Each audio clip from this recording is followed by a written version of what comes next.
Sinister Minister is a debut EP from Dreaming Death. This is an Australia-based death metal band and a trio that features fellows from Beyond Mortal Dreams as well as Diabolic Rites. And their focus here is 80s thrash metal and early 90s death metal influenced sounds. And we get that from the first song, which kind of has a deceased feeling narrative to it as a kickoff. If you're a fan of Luck of the Corpse, you'll probably appreciate With the Blessing of the Dead.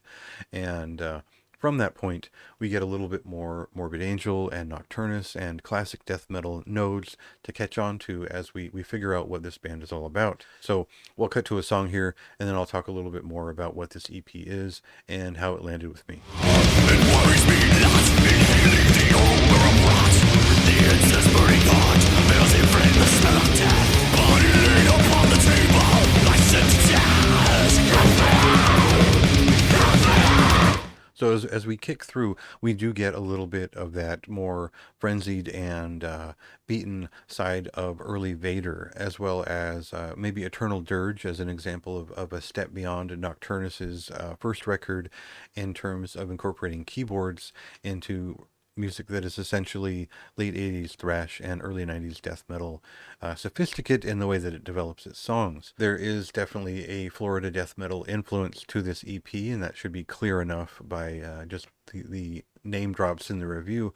More importantly, this record has riffs, and that shouldn't be a surprise coming from folks involved in the bands I described earlier. This is a record that stands out for the way that it develops its rhythms and creates complete menacing arcs of rhythm guitar work throughout each song, and that counts for a lot with me. It really does feel like a circa 92 written record that was maybe might have been released in the mid 90s later on. Simple as is, it really is just a great guitar record with a solid rhythm guitar tone and a lot of conviction behind its old school death metal specificity.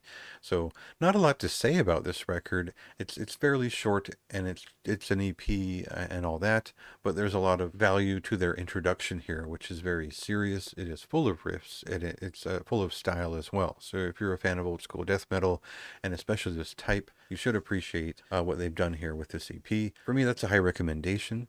Definitely check this band out, and there are other bands too. You should know Beyond Mortal Dreams at the very least, and give this one a chance to show off what it can do within these songs. That released on December 20th. You can check it out now, and go ahead and read my review for more of my thoughts.